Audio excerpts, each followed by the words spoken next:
guys, thanks for coming back. This video, I'm going to show you some stuff that I found at the local train show that it just happened this weekend. And I was really excited to go to that. And I brought along my camera to shoot some film for you guys. But it's not exactly the best video that I've put together. Probably because I was completely distracted. I had couple uncles there that I was helping set up their tables and help to sell some stuff. And I was running back and forth between two tables and running an HO layout, as you'll see in the video. And then, I mean, honestly, I was really excited to be at that show. It's been a long time since a train show has happened around here. There was nothing going on in the summer, so I really wanted to get around and walk the floor and find out what deals were there to be had and just watch some of the other layouts that were going on, which of course I totally forgot to film. The video that I made at the train show, not my best work. So I guess it just goes to show you that, you don't have to be a professional to make these videos, and the film that I shot at the train show will absolutely show you that. All right, so here we are inside. We're doing a little bit of a setup. You can see all the tables and the stuff is all put out. Almost. I'll give you a quick glance at the table. This is what we got on display today. Here's all of the Marks stuff. We pan across and we got a bunch of Lionels. Post-war, pre-war, modern. It's going to be a good show. I got Uncle number 2 setting up his HO layout. He's got quite a good run going here. It's going to be a good day. So we got all the tables set up. Everything's looking good. It's time to have a little bit of breakfast before they officially open the doors of the show and see how things go. Hey, well, we almost got the doors ready to be opened, and I've already made my first little purchase of the day, $5 each for these modern era Lionel boxcars. And there are going to be some nice bright colors to add to the layout. So I'm really excited to see how this day works out. So far, it's been really good. Well, they've opened up the doors, so the show has officially started, but my uncle has abandoned his post. So now from being the Lionel guy, I am now an HO guy, temporarily. So I did manage to get away for a little bit from our table in the HO layout to kind of show you guys a little bit of what was going on throughout the show. I could have done a lot better job at that, but it is what it is now. So this was one of the many vendors that dealt with the Lionel stuff. He had quite a bit of things. Right from post-war, pre-war, and modern, a really, really good mix of things. So, I checked out him, and there was quite a few others that had some good stuff too. But I mean, nothing that I was really looking for at the time. And then, of course, you've got your HO stuff, which is at every train show. I mean, it is the most popular scale, as far as I can tell anyways, just because there's so much of it. I know my son loves it. But I was trying, like I said, trying to get more of the Lionel stuff in, which I'll do a better job at the next show, I promise. So anyways, here's a quick little walkthrough of some stuff that I found, some of the other tables, some of the other vendors. Here's one of the G-scale layouts. There was a couple of these. Overall, it was a fantastic day, and I'm at least happy to show you guys at least a small part of it. It's been a great show. As you can see, I've done a couple of little walkthroughs of the tables to show what's been going on.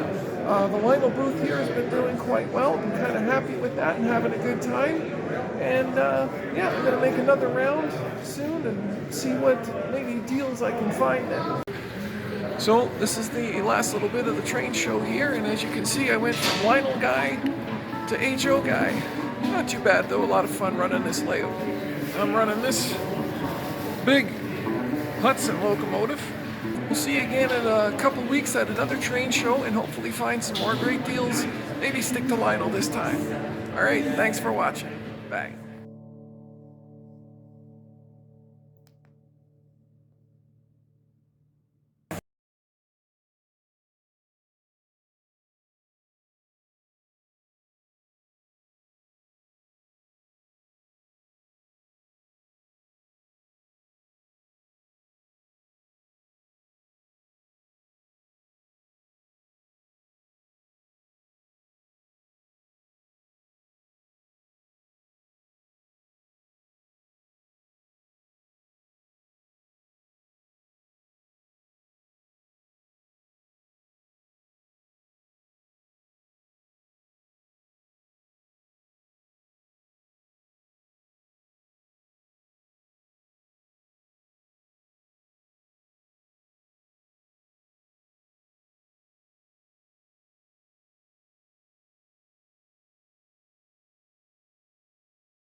Now, that being said, I want to show you a couple of great things that I did get at the show.